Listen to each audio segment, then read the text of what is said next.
Здравейте пак! Вчера вечерта изпълзя информацията от сайта на синдиците на КТБ, че Глас Народен имал влог за 840 хиляди лева през периода май 2013 – септември 2014 година. Псовните ще пропусна и ще говоря по същество. Първо, Глас Народен няма как да притежава такава сума от държавна субсидия за този период, тъй като партията има такава от май 2013 година и до май 2014 година тя е около 600 хиляди лева. Второ, КТБ фалира юни 2014 и за какъв септември 2014 говорим.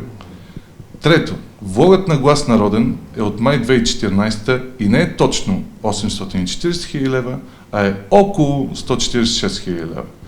Четвърто, влогът ни е на стандартна лихва, а не на преференциална, което означава, че тези пари са защитени и изплатени в края на 2014 година. Пето, лихвата по влога е изплатена на партия Глас Народен, а не на физическо лице, факт, който удобно обягва в медиите. Проверете лихвите по влоговете на юридическите лица, на чие име се изплащат.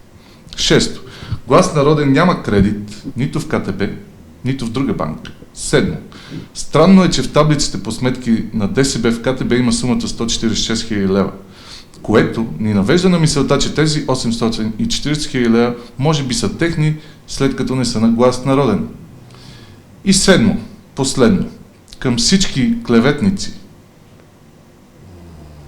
Парите на Глас Народен не са точно в КТБ, а на майка ви у КТБ-то. Мерси.